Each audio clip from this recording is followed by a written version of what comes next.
പ്രിയമുള്ള വിദ്യാർത്ഥികളെ, നമ്മൾ ഇന്ന് ഡിസ്കസ് ചെയ്യുന്ന ടോപ്പിക് എന്ന് പറയുന്നത് അബ്നോർമൽ മോളാർ മാസ്. അതായത് എന്താണ് അബ്നോർമൽ മോളാർ മാസ്? അപ്പൊ നമുക്ക് ഇതുവരെ നമ്മുടെ ലാസ്റ്റ് ലെസൺസിൽ നമ്മൾ പഠിച്ചു കഴിഞ്ഞു colligative, different type of colligative properties. അപ്പൊ നമ്മൾ ഈ കോളിഗേറ്റീവ് പ്രോപ്പർട്ടീസിൽ നിന്ന് നമുക്ക് മനസ്സിലായിട്ടുള്ളത് നമുക്ക് molar mass of the solute calculate ചെയ്യാൻ കഴിയും. അപ്പൊ നമുക്ക് ഇവിടെ മോളാർ മാസ് കോളിഗേറ്റീവ് പ്രോപ്പർട്ടി വഴി നമ്മൾ കാൽക്കുലേറ്റ് ചെയ്യുന്ന molar mass different from the normal value. അതായത് തിയറിറ്റിക്കലി നമുക്കറിയാം എങ്ങനെയാണ് ഒരു സൊല്യൂട്ടിന്റെ മോളിക്കുലാർ മാസ് കാൽക്കുലേറ്റ് ചെയ്യുക. അതായത് ഒരു സൊല്യൂട്ട് ആ കോമ്പൗണ്ടിന്റെ മോളിക്കുലാർ ഫോർമുല നമുക്കറിയാമെങ്കിൽ അതിന്റെ മോളിക്കുലാർ മാസ് നമുക്ക് കാൽക്കുലേറ്റ് ചെയ്യാം. അറ്റോമിക് മാസ് സം ചെയ്തിട്ട് മോളിക്കുലാർ മാസ് തിയറിറ്റിക്കലി നമുക്ക് കാൽക്കുലേറ്റ് ചെയ്യാം.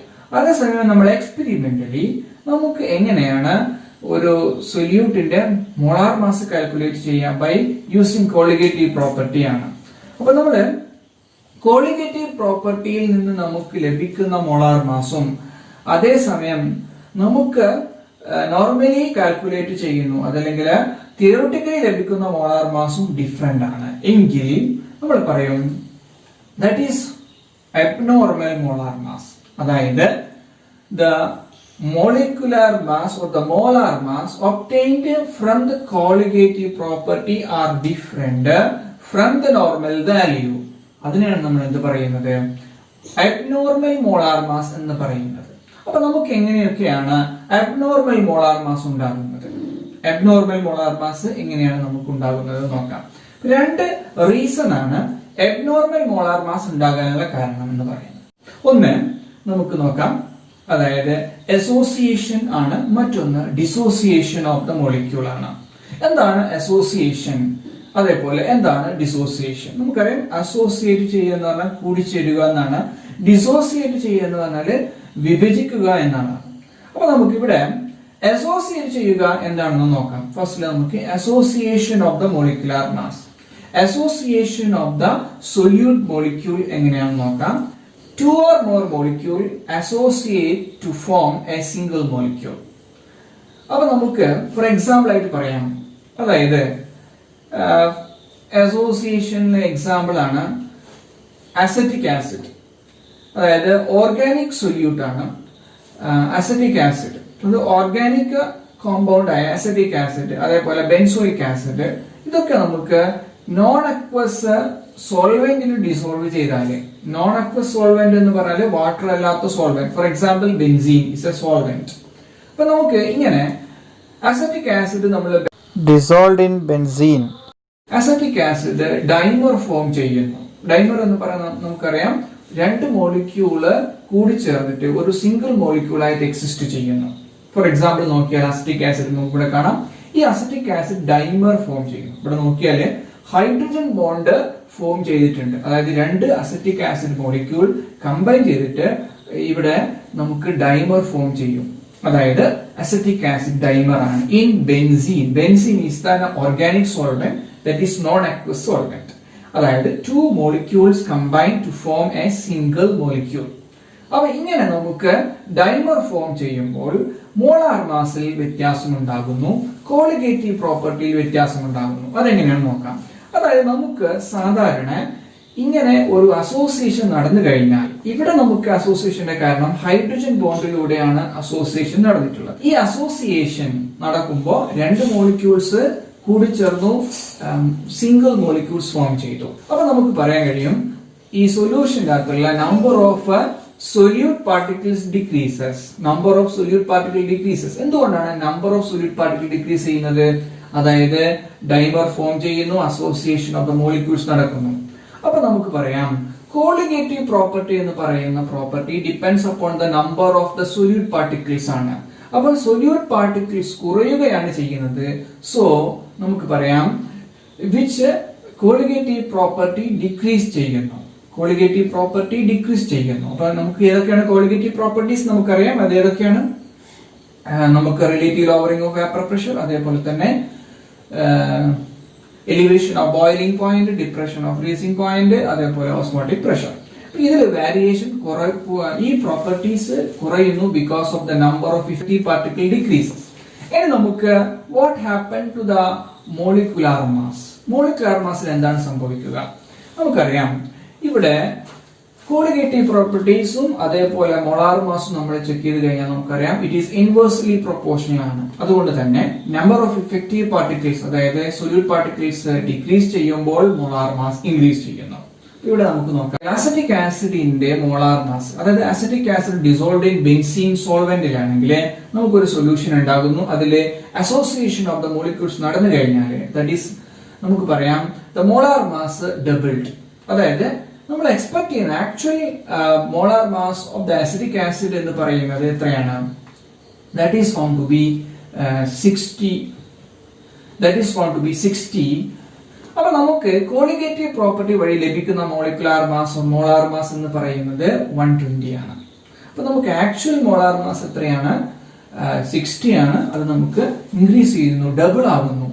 അപ്പൊ എന്തുകൊണ്ടാണ് ഡബിൾ ആകുന്നത്? നമ്മൾ പറഞ്ഞു the reason is because the acetic acid forms dimer form ചെയ്യുന്നത് കൊണ്ട്. ഇപ്പൊ മനസ്സിലായിട്ടുണ്ടാവും കരുതുന്നു. അപ്പൊ നമുക്ക് ഡൈമർ ഉണ്ടാകുന്നത് കൊണ്ട് എന്താണ് ഇവിടെ സംഭവിക്കുക എന്നാൽ molecular mass molar mass increase ചെയ്യുന്നു, ഡബിൾ ആകുന്നു, കോളിഗേറ്റീവ് പ്രോപ്പർട്ടി ഡിക്രീസ് ചെയ്യുന്നു. ഇപ്പൊ ഇത് നമുക്ക് അസോസിയേഷന്റെ എക്സാമ്പിൾ ആണ് പറഞ്ഞത്. ഇത് നമുക്ക് ഇതേപോലെ തന്നെ മറ്റൊരു എക്സാമ്പിൾ നോക്കാം. ബെൻസോയിക് ആസിഡ് എന്ന് പറയുന്നത് ഒരു ഓർഗാനിക് സൊല്യൂട്ട് ആണ്. That is dissolved in a solvent, dissolved in benzene. അങ്ങനെയാണെങ്കിൽ നമുക്ക് ബെൻസോയിക് ആസിഡിന്റെ ആക്ച്വൽ നോർമൽ മോളാർ മാസ് എന്ന് പറയുന്നത് 122 ആണ്. 122 ആണ് മോളിക്യൂളിന്റെ മോളാർ മാസ്. നമ്മളിത് ബെൻസോയിക് ആസിഡ് ഡിസോൾവ് ചെയ്താൽ കോളിഗേറ്റീവ് പ്രോപ്പർട്ടി വഴി നമ്മൾ കണ്ടുപിടിക്കുന്ന molar mass that is going to be 244 U ആണ്. അപ്പൊ നമുക്ക് ഇവിടെ ബെൻസോയിക് ആസിഡിന്റെ മോളാർ മാസ് നേരെ ഡബിൾ ആകുന്നു. അപ്പൊ വൈ എന്തുകൊണ്ടാണ് കൂടുന്നത്? റീസൺ എന്താണ്? ഇവിടെ നമ്മൾ നോക്കിക്കഴിഞ്ഞാൽ നമുക്ക് പറയാം ബെൻസോയിക് ആസിഡ് ബെൻസീനിൽ ഡൈമർ ഫോം ചെയ്യുന്നു ത്രൂ ഹൈഡ്രജൻ ബോണ്ട്. റീസൺ ഇവിടെ നോക്കിയാൽ ഹൈഡ്രജൻ ബോണ്ട് ഉണ്ടാകുന്നത് കൊണ്ടാണ് ഡൈമർ ഉണ്ടാകുന്നത്. സോ നമുക്ക് പറയാൻ കഴിയും നേരെ ഡബിൾ ആകുന്നു. So molar mass doubled. അപ്പൊ നമുക്ക് പറയാം മോളാർ മാസ് ഡബിൾ ആകുന്നത് because of the dimer formation ആണ്. അപ്പൊ നമുക്ക് ആ സൊല്യൂഷനിലുള്ള സൊല്യൂട്ട് രണ്ട് മോളിക്യൂൾ കൂടി ചേർന്ന് ഒരു സിംഗിൾ മോളിക്യൂൾ ആകുമ്പോൾ നമുക്ക് പറയാൻ കഴിയും ഇവിടെ number of the effective particles അതായത് സൊല്യൂട്ട് പാർട്ടിക്കിൾസിന്റെ എണ്ണം കുറയുന്നു, decreases. So colligative property decreases.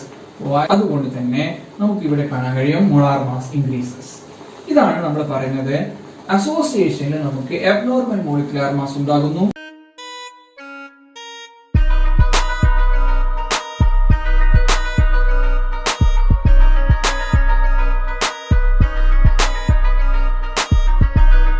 Next എന്ന് പറയുന്നതാണ് the abnormal molar mass that is obtained due to the dissociation of the molecule.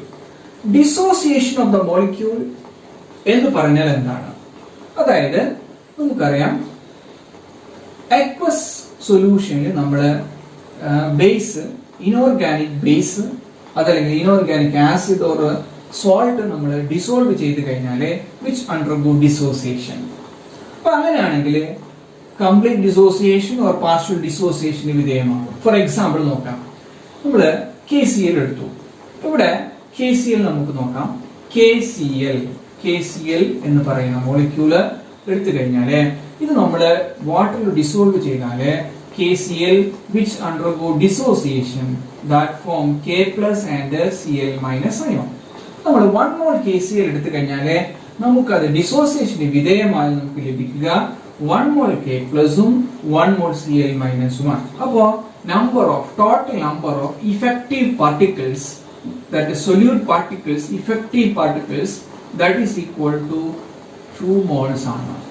അപ്പോൾ നമുക്ക് total number of effective particles എന്ന് പറയുന്നത് 2 mole ആണ്. ഇങ്ങനെ നമുക്ക് നോക്കുമ്പോൾ കോളിഗേറ്റീവ് പ്രോപ്പർട്ടി ഇൻക്രീസ് ചെയ്യുന്നു. Why colligative property increases? Because നമുക്ക് പറയാം ഇവിടെ സ്വാഭാവികമായിട്ടും നമുക്ക് ഇഫക്റ്റീവ് പാർട്ടിക്കിൾ ഇൻക്രീസ് ചെയ്യുന്നു. അതുകൊണ്ട് തന്നെ നമ്പർ ഓഫ് പാർട്ടിക്കിൾസ് കൂടുമ്പോൾ നമുക്ക് കോളിഗേറ്റീവ് പ്രോപ്പർട്ടി ഇൻക്രീസ് ചെയ്യും. ഓൾറെഡി നമ്മൾ പഠിച്ചു കഴിഞ്ഞതാണ്. ഇനി നമുക്ക് കോളിഗേറ്റീവ് പ്രോപ്പർട്ടി ഇൻക്രീസ് ചെയ്ത് കഴിഞ്ഞാൽ നമുക്ക് മോളാർ മാസിന് എന്ത് സംഭവിക്കാം? അതായത് KClന്റെ മോളാർ മാസ് നമുക്ക് കോളിഗേറ്റീവ് പ്രോപ്പർട്ടി വഴി ലഭിക്കുന്ന മോളാർ മാസ് എന്ന് പറയുന്നത് നമുക്ക് എക്സ്പെരിമെന്റ് നമ്മൾ നോക്കിക്കഴിഞ്ഞാൽ നമുക്ക് എന്താണ് ഡിക്രീസസ്. അതായത് ഇവിടെ നമുക്ക് ഓർമ്മിക്കാനുള്ളത് എന്താണ്? കോളിഗേറ്റീവ് പ്രോപ്പർട്ടിയും മോളാർ മാസും ഇൻവേഴ്സ്ലി പ്രൊപ്പോർഷണൽ ആണ്. നമ്മൾ നേരത്തെ പഠിച്ചതിലൊക്കെ നമ്മൾ കണ്ടതാണ് ഇൻവേഴ്സ്ലി പ്രൊപ്പോർഷണൽ ആണ് മോളാർ മാസും കോളിഗേറ്റീവ് പ്രോപ്പർട്ടിയും. അതുകൊണ്ട് നമുക്കിവിടെ പറയാൻ കഴിയും it is inversely proportional.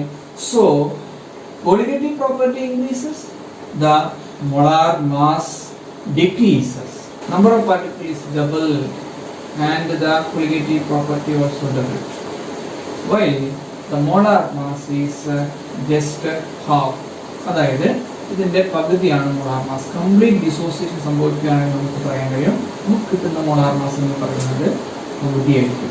KClന്റെ actual molar mass എന്ന് പറയുന്നത് 74.5 ഗ്രാം ആണ്.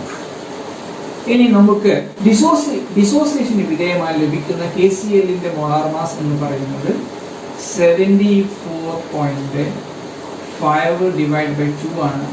That is equal to 37.25 ആണ്. അപ്പൊ ഇത് വ്യത്യാസം മനസ്സിലായി, നേരെ പകുതിയാണ്. കാരണം എന്ന് പറഞ്ഞാല് എന്താണ്? കംപ്ലീറ്റ് ഡിസോസിയേഷൻ വിധേയമാകുന്നു. അതൊരു കംപ്ലീറ്റ് ഡിസോസിയേഷൻ. സോ നേരെ പകുതിയാണ്. ഇതാണ് KCl കേസ്. ഇതേപോലെ തന്നെ നമുക്കറിയാം NaCl എടുത്തു കഴിഞ്ഞാൽ complete dissociation in aqua solution. So നമുക്ക് കോളിഗേറ്റീവ് പ്രോപ്പർട്ടി വഴി ലഭിക്കുന്ന മോളാർ മാസ് എന്ന് പറയുന്നത് ആക്ച്വൽ മോളാർ മാസിന്റെ പകുതിയാണ്. Because it's undergo complete dissociation. ഇതാണ് നമുക്ക് അബ്നോർമൽ മോളാർ മാസ് ഉണ്ടാകാനുള്ള കാരണം. അപ്പൊ അബ്നോർമൽ മോളാർ മാസ് ഉണ്ടായാൽ എബ്നോർമൽ മോളാർ മാസ് എന്ന് പറയുമ്പോൾ ഒന്നുകിൽ മോളാർ മാസ് നേരെ ഇൻക്രീസ് ചെയ്യുന്നു, അതല്ലെങ്കിൽ നമുക്ക് കോളിഗേറ്റീവ് പ്രോപ്പർട്ടി വഴി കാൽക്കുലേറ്റ് ചെയ്യുന്ന മോളാർ മാസ് കുറവായിരിക്കും, അല്ലെങ്കിൽ കൂടുതലായിരിക്കും. ഇതാണ് അബ്നോർമൽ മോളാർ മാസ് എന്ന് പറയുന്നത്. റീസൺ എന്താണ്? It is because of the dissociation or because of the association of the molecule.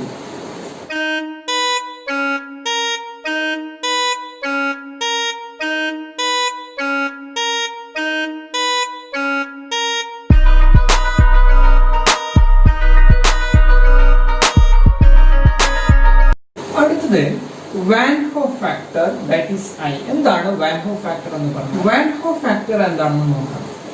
അതായത് the extent of association or dissociation is expressed in terms of Van Hoff factor I. ഇവിടെ Van Hoff factor എന്ന് പറഞ്ഞാൽ that is the ratio of the experimentally determined colligative property to the normally calculated colligative property when the solute behaves ideally, that is which do not undergo association or dissociation. അതായത് I എന്ന് പറഞ്ഞാൽ it is the ratio of the observed colligative property to the normal colligative property. അതായത് അസോസിയേഷനോ ഡിസോസിയേഷനോ നടക്കുമ്പോൾ നമ്മൾ calculate ചെയ്ത colligative property divided by, അതായത് solute അസോസിയേഷനും അതേപോലെ ഡിസോസിയേഷന് വിധേയമാകാതെ ഇരിക്കുമ്പോൾ നമുക്ക് ലഭിക്കുന്ന കോളിഗേറ്റീവ് പ്രോപ്പർട്ടി, അത് തമ്മിലുള്ള റേഷ്യോ ആണ് നമ്മുടെ I എന്ന് പറയുന്നത്. ഇവിടെ നമുക്ക് പറയാൻ കഴിയും കോളിഗേറ്റീവ് പ്രോപ്പർട്ടിയും അതേപോലെ തന്നെ മോളാർ മാസും നമ്മൾ നോക്കിയാൽ ദാറ്റ് ഈസ് ഇൻവേഴ്സ്ലി പ്രൊപ്പോർഷണൽ ആണ്. അതായത് കോളിഗേറ്റീവ് പ്രോപ്പർട്ടി ഇൻക്രീസ് ചെയ്യുമ്പോൾ മോളാർ മാസ് ഡിക്രീസ് ചെയ്യുന്നു, കോളിഗേറ്റീവ് പ്രോപ്പർട്ടി ഡിക്രീസ് ചെയ്യുമ്പോൾ മോളാർ മാസ് ഇൻക്രീസ് ചെയ്യുന്നു. നമ്മുടെ അസോസിയേഷനിൽ നമുക്കറിയാം കോളിഗേറ്റീവ് പ്രോപ്പർട്ടി അസോസിയേഷനിൽ ഡിക്രീസ് ചെയ്യുമ്പോൾ മോളാർ മാസ് ഇൻക്രീസ് ചെയ്യുന്നു. ഡിസോസിയേഷൻ ആണെങ്കിൽ കോളിഗേറ്റീവ് പ്രോപ്പർട്ടി ഇൻക്രീസ് ചെയ്യുന്നു, മോളാർ മാസ് ഡിക്രീസ് ചെയ്യുന്നു. ഇപ്പോൾ നമ്മൾ പറഞ്ഞു ഇറ്റ് ഈസ് ഇൻവേഴ്സ്ലി പ്രൊപ്പോർഷണൽ ആണ്.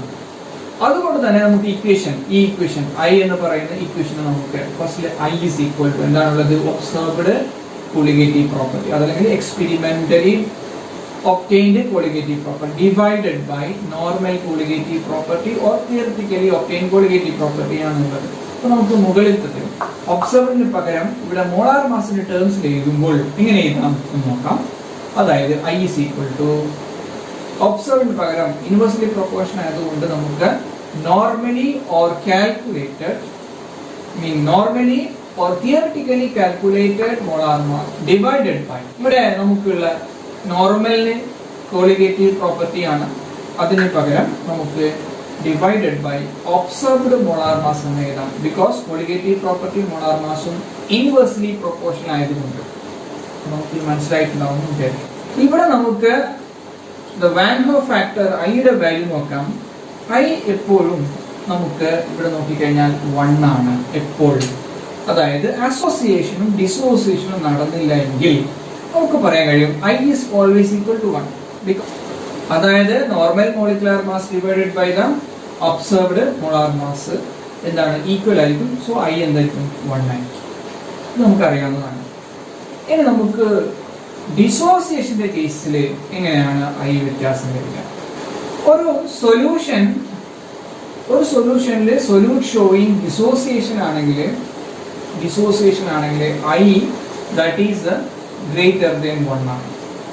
നമുക്ക് ഇക്വേഷൻ കൊടുത്തു കഴിഞ്ഞാൽ മനസ്സിലാവും. ഇനി for association solute showing association ആണെങ്കിൽ ഐ ലെസ് ദാൻ 1 ആണ്. അപ്പൊ നമുക്ക് ഈ പോയിന്റ് ആണ് ഓർമ്മിക്കേണ്ടത്. ഐ എന്ന് പറയുന്ന വാൻ ഹോഫ് ഫാക്ടർ ആണ്. For dissociation I greater than 1, for association I less than 1.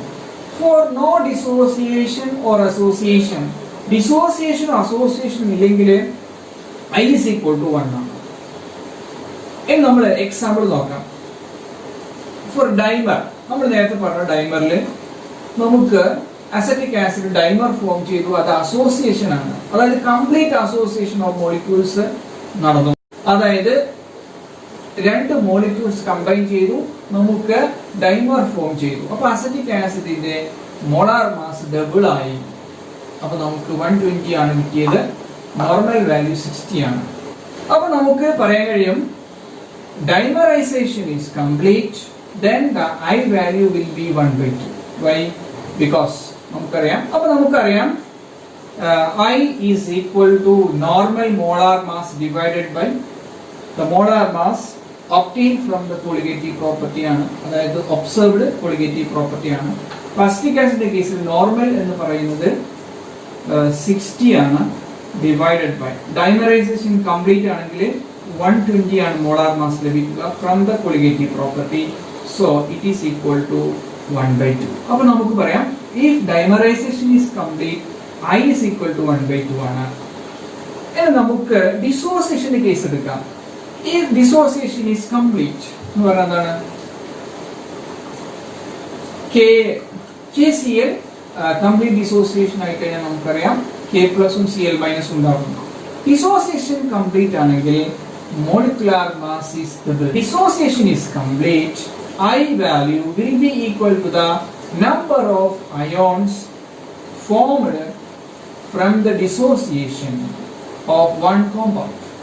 അതായത് KCl ന്റെ കേസിൽ നമുക്ക് പറയാൻ കഴിയും KCl ന്റെ I value which undergo dissociation K plus and Cl minus form ചെയ്യുകയാണെങ്കിൽ I യുടെ വാല്യൂ എന്ന് പറയുന്നത് that is equal to 2.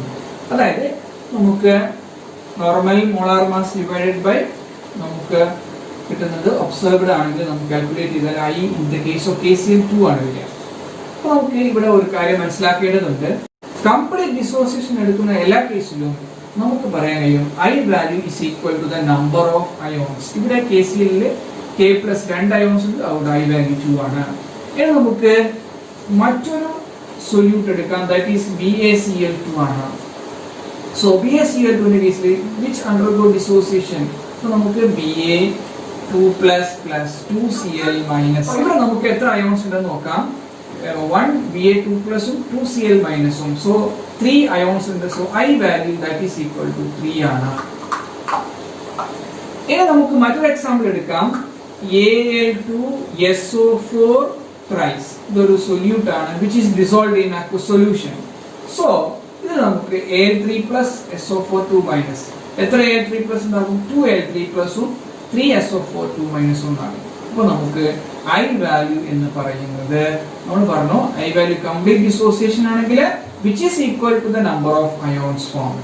ഇവിടെ 3SO4 2 മൈനസും 2Al3 പ്ലസും. So total number of I value I is equal to 5 ആണ്. അപ്പോൾ കംപ്ലീറ്റ് ഡിസോസിയേഷൻ ആണെങ്കിൽ നമ്മൾ ഓർമ്മിക്കേണ്ടത് എന്താണ്? I value that is equal to the number of ions formed in a